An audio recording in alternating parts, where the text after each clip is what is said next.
Welcome to Bespoke Diaries. Today's article is on Defying to Odds, From the Village to Executive Corridors and Bookpreneurship, by Bheki Zungu, founder, CEO, motivational speaker, Mebedlana Group, South Africa. Bheki's professional career has been a very colorful and exciting one, especially given his low starting base as a shy village boy from a poor household. Sheer determination and a can-do spirit enabled him to rise to the upper echelons of business management and to report directly to CEOs. At some point in his career, he left the world of big corporates to become the CEO of his own business. He have also had the privilege of serving in the boards of directors and in the business world. It doesn't get better than that. His journey has not been straightforward though.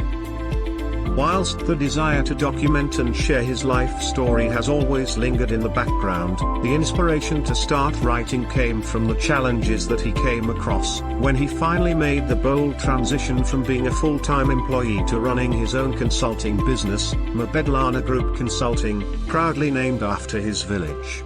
That move was not the first, though. Prior to that, he had left his job as the head of audit, risk and compliance at a financial services company to join a friend's startup consulting business, in the capacity of associate director, with the hope that he would ultimately become a director and a shareholder. However, not very long after that, Bheki's role proved difficult, with the biggest challenge being that we needed to find clients, and very fast, in order for the business to generate the much needed income and become sustainable. For the first time in his working life, he was also directly responsible for finding clients, and it was such a stressful exercise. When the going got even tougher, he volunteered to take a pay cut, and the only option he saw as feasible going forward was to bounce back to the corporate world.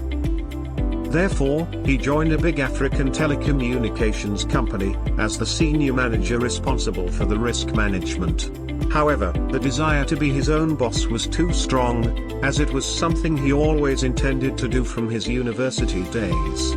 Thus, instead of settling down at the telecommunications company, he once again found himself itching to launch his own business, which he finally did after working for the telecommunications company for under 24 months. When he left full-time employment, Bheki basically went from a senior management position with what many would consider to be exciting company benefits, guaranteed salary, pension, performance bonuses, free telephone calls etc., to being the CEO of a new and unknown business entity, Mabedlana Group Consulting. In his new job, he had no guaranteed salary or benefits. Instead, he had faith, hope and a can-do spirit. He was confident that his business would become a success and ultimately provide him and his family with a comfortable lifestyle.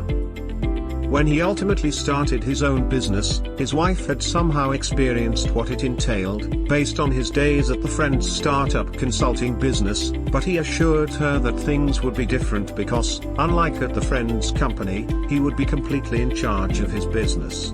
He told her, just wait and see, things will work out and they will live a very good life. Unfortunately, the opposite happened. Months passed and the chances of securing consulting work, even from his former employer, slowly faded away. With no money coming into the bank account, the savings started running dry. Things became even worse when he had a freak car accident, resulting in my Mercedes-Benz C240 being written off. Because he no longer had a salary at that time, the replacement car that he could afford to buy was a navy blue 1993 Nissan Maxima, which he bought for about R35,000 after an extensive search. Just before his car accident, he had started to wonder if time had not come, after all, to eat his humble pie and ask for his normal job back. As a result of the car accident, the anxiety of not having a stable source of income got the better of him. Long story short, he arranged a meeting with the head of HR and his former line manager, to ask for his old job back, but it was too late. They later gave the job to an internal candidate, his former subordinate. He just didn't know how to tell his wife the news, but when she found out, all he could say was, "Aish, I didn't know how to tell you, but don't you worry, God will make a way. Something is going to come up." He had to say something positive. His sanity depended on it. Even though my business plan had floundered badly, and the most natural reaction would have been panic, anxiety and despair, he was, however, able to soldier on because of a strong conviction that he would indeed bounce back. He was not certain how long it would take him to rise again from the ashes like a phoenix, but he did not anticipate that it would take him close to 10 years. Well, the journey to financial recovery was not very easy. It had more ups and downs. Bheki had gone back to the corporate world to start all over again, but just as he was beginning to adjust to corporate life, slowly recovering from the financial ruin, buying better-looking cars again, and even buying a bigger house. Interestingly, throughout the trials and tribulations that we went through, he did not regret the decision of starting his own business, because he had taken it by faith and his intention was to make our lives better. Naturally, there would be days where he would feel down, but he would always make sure not to drag his family into those dark moments. Bheki had the confidence that no matter what, they would surely rise again. There was no other option. When he bounced back to corporate, he joined a property division of a large logistics parastatal as a consultant, but that was after the revival of his love for writing and publishing, and that was the birth of Mebedlana Group Publishing and 2023 books and publishing of his first book titled Don't Be Afraid to Fail. But where does Bheki Zungu come from? He grew up in Mabedlana village, in Zululand, which is located in Ulundi, a town close to the historic sites where the Zulu nation grew from a tiny tribe to a very powerful nation which ultimately humiliated the mighty British Army at the Battle of Isandlwana in 1879. That fascinated him as a young boy. He did not have any role models for the career he chose to pursue, and despite his very poor background, he worked hard at school, always striving for the top 10 positions in class from primary school to high school. It was that attitude that helped him to believe that he could achieve anything that he set his eyes on.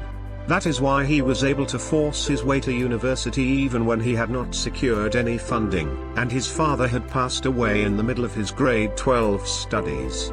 He dreamt big and convinced himself that he too was also entitled to go to university and achieve great success in the business world. That was despite the fact that his family did not have the means to fund him, and during his grade 12 year, he had sent out as many bursary applications as possible and received just as many regret letters. He has a very interesting family organogram which always fascinated him.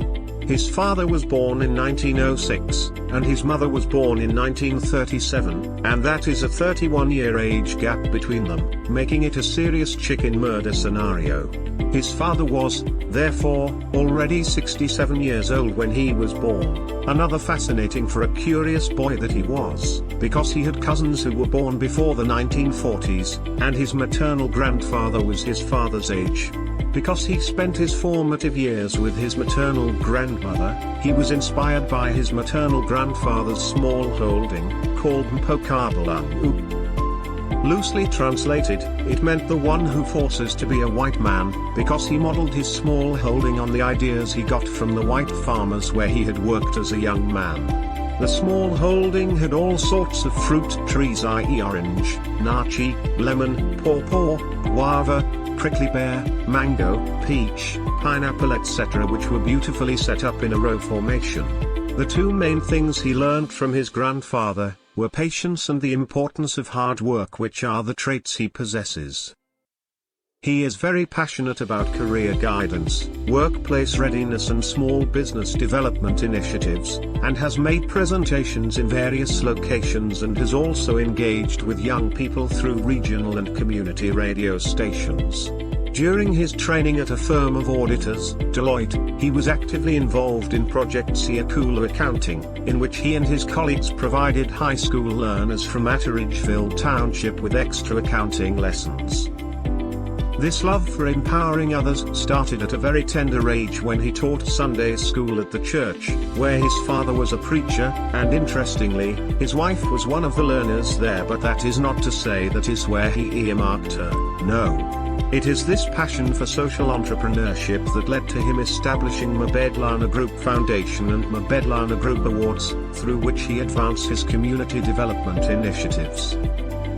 bookpreneurship, he has authored the following books: Don't Be Afraid to Fail, title later changed to You Too Can Rise Again, The Rejected Proposals, What Entrepreneurs Go Through, Why Are You Getting Married, Corporate Humor, and From Small Beginnings to Big Brands. When the traditional book distributors rejected him, I decided to go directly to his customers by implementing a book distribution model which has proved very successful. It involves fulfilling the book orders using courier companies like DSV, The Courier Guy, Postnet, Paxi, Aramex, and other books have been distributed using other non-traditional channels like supermarkets and convenience shops. Over the years, he has been featured in various publications: Drum Magazine, The Star New Newspaper, New Age Newspaper, Rhoda-Port Northsider Newspaper, and has also been interviewed on a few radio stations: UKC FM, Radio Kwezi, East Coast Radio, Vuma FM, Mosif Metro FM, Ikwetsi FM, as well as 1KZN TV. Of all the media coverage he has received to date, the article by the Daily Sun newspaper, in November 2014, titled The Success of Failure, stands out, but I like the subtitle even more, which is, Bheki is the man who tries and fails but he is not afraid to try. When he saw it for the first time though, it shocked him. That was because he had suggested to the journalist that the title of the book, Don't Be Afraid to Try, would be good enough as the headline, and that is what he had expected to see. In retrospect, however, he realized that the headline she used was in fact spot on, as it captured the essence of his story. Thank you for your time. Don't forget to like, subscribe and share. Do leave your thoughts in the comments section below. For similar type of article, please reach us at contact@thebespokediaries.com, or you can visit our website www.thebespokediaries.com.